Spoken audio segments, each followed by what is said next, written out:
सोतन बहनें। घड़ी की दोनों सुइयां भाग रही थी। सविता देवी ने सुबह 5 बजे उठने का अलार्म लगा दिया था, पर ना जाने क्यों उसकी आंख फिर लग गई। वह उठी तो घड़ी में पूरे 6 बज चुके थे, यानी पूरे 1 घंटा लेट।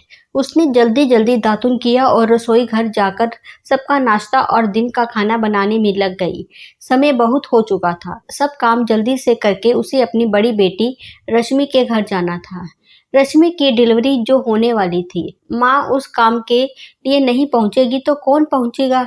चलो खाना तो बन गया, सबको नाश्ता स्नान के बाद देती हूँ, ऐसा सविता देवी ने सोचा। बाथरूम में वो नल खोलने गई तो जल्दी की वजह से उसका पांव फिसल गया। अब उसका उठना मुश्किल हो गया और वो दर्द से कराहने लगी। उसने जोर से अपनी छोटी बेटी शिप्रा को पुकारा। सविता का पति और शिप्रा दौड़कर चले आए। बड़ी मुश्किल से बाथरूम का दरवाजा खोला गया। बाद में वो उसे डॉक्टर के पास ले गए, जहां जाकर पता चला कि सविता देवी के एक पैर में फ्रैक्चर हो गया है। बूढ़ी हड्डियां थी, गिरने से एक आधे का टूटना वाजिब था। माँ को अपनी चिंता कम और बड़ी लड़की की डिलीवरी की चिंता ज्यादा थी। वो लगातार भगवान को कोस रही थी कि ये सब इसी वक्त क्यों होना था। सविता देवी अपनी छोटी बेटी शिप्रा के पीछे लग गई कि तुम अपनी बड़ी बहन रश्मि के पास उसकी डिलीवरी के लिए चली जाओ। ऐसे वक्त में अपनी छोटी सी भांजी चिक्की का भी ध्यान रखना। उम्र में शिप्रा छोटी नहीं थी, पूरे 20 बरस की हो चुकी थी। शिप्रा माँ को ऐसे में छोड़कर जाने को तैयार ना थी, लेकिन माँ ने यह समझाया कि उसके पास देखभाल के लिए शिप्रा के पिता हैं। माँ की जिद और बहन की छोटी बच्ची चिक्की का ध्यान आते ही वह जाने के लिए राजी हो गई। शिप्रा अपनी बहन के यहाँ पहुंच गई। 2-3 दिन बहुत खुशी से बीत गए। साली और जीजू ने जमकर बातें की। वैसे भी वह इकलौती और छोटी साली थी, जिस वजह से उसकी अपने जीजू से बहुत बनती थी। आपस में हंसी मजाक भी खूब होता था। प्रथम बहुत अच्छा इंसान था। चिक्की भी मौसी के आने से बहुत खुश थी। 3 रोज बाद रश्मि को सवेरे 4 बजे अस्पताल जाना पड़ा। रश्मि के घर दूसरी गुड़िया ने जन्म लिया। परिवार में सब दूसरी बेटी हो जाने पर भी खुश थे। रात में प्रथम को घर आते आते देर हो गई। प्रथम मिठाई के साथ बहुत सा सामान लेकर आया। वो साथ ही एक आइसक्रीम का छोटा फैमिली पैक भी ले आया था। तब तक चिक्की सो चुकी थी। शिप्रा ने बड़ी मुश्किल से चिक्की को थोड़ा जगाकर आइसक्रीम खिलाई। बाद में जीजू और साली दोनों बिस्तर पे ही बैठे बैठे हंसी मजाक करते हुए आइसक्रीम खाने लगे। थोड़ी सी बची हुई आइसक्रीम के लिए दोनों के बीच मजाक मजाक में छीना झपटी होने लगी। एक समय ऐसा आया कि शिप्रा बिस्तर के नीचे लेट चुकी थी और प्रथम उसके ऊपर था, बिल्कुल ऊपर। अल्लड़ उम्र की शिप्रा ने अब जीजू को दूर करने की ना हिम्मत की ना इच्छा।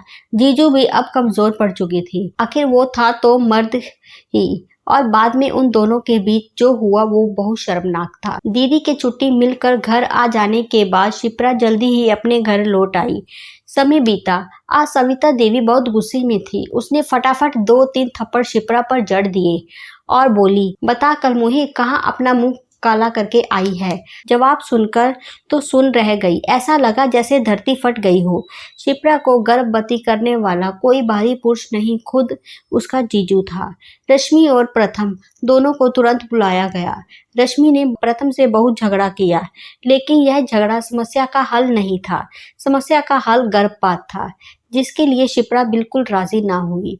बहन की इच्छा और उसके होने वाले बच्चे के साथ रिश्ते को ध्यान में रखकर रश्मि ने हकीकत को गले लगाने की सोची। वो प्रथम को दोषी तो मान रही थी, लेकिन शायद उसकी सजा शिप्रा के होने वाले बच्चे को नहीं दे सकती थी।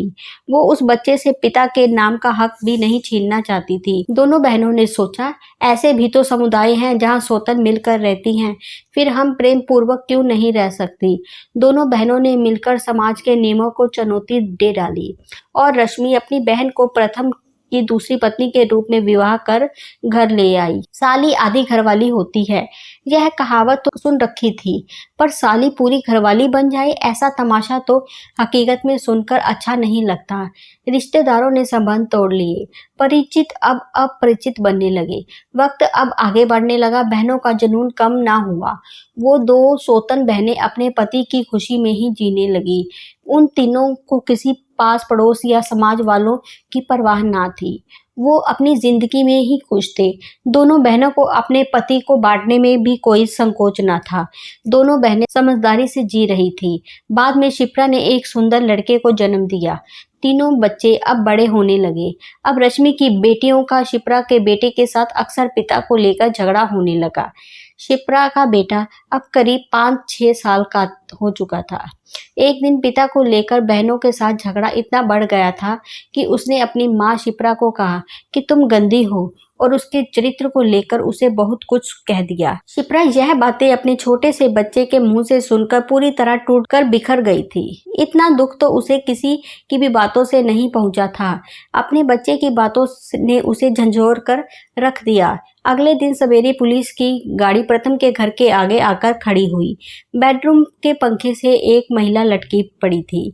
यह शिप्रा की लाश थी, जिसे उसके बच्चे ने शिप्रा को अपने जीवन में की गई गलती का एहसास दिलाकर यह कदम उठाने पर मजबूर कर दिया था। अब रश्मि ने उसके नादान लड़के को अपना पुत्र मानकर गोद में उठा रखा था।